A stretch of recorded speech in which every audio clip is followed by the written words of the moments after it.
बीवी रहते हुए 10-10 गर्लफ्रेंड घुमाना ये गलत है। कैसा? यश कुमार के खेसारी लाल यादव पर टिप्पणी करना बहुत खेसारी लाल यादव के बारे में यश कुमार क्या बोले? बीवी रहते हुए 10-10 गर्लफ्रेंड घुमाना ये गलत है। खेसारी बाबू के लिए एक सुझाव है कि बोलने से पहले चीजों के बारे में सोचें। जैसे ये वाला वीडियो सोशल मीडिया पर बाहर आया, उसके बाद खेसारी लाल यादव का फैन यश कुमार के सोशल मीडिया पर जाकर ट्रोल करना शुरू कर हार मानकर यश कुमार को लाइव आना पड़ा और लाइव में आकर क्या बताया। जितने लोगों ने मैसेज किया है 95% लोगों के सरनेम के पीछे याद है, जो इनबॉक्स में आकर के कमेंट्स करते हैं कौन है यश कुमार, कौन है यश कुमार, हम तो नहीं जानते। इसीलिए बोला जाता है कि भोजपुरी इंडस्ट्री में खेसारी लाल यादव को बोलने से पहले सोचना चाहिए। खेसारी लाल यादव का फैन बहुत ज्यादा एक्टिव होता है, जो भी खेसारी लाल यादव पर गलत टिप्पणी करता है या कुछ बोलने का कोशिश करता है, उसके बाद खेसारी लाल यादव का फैन का रिएक्शन देखने को मिलता है।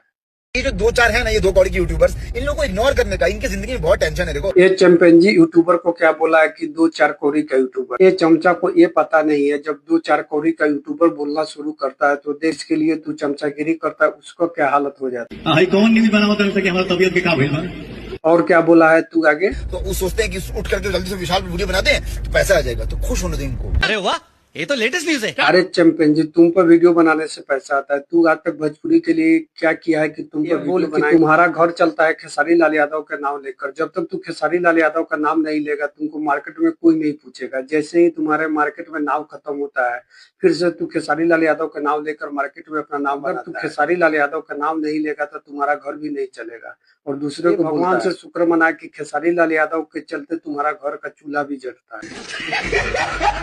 और यूट्यूबर को बोलता है कि 2-4 कौड़ी का यूट्यूबर।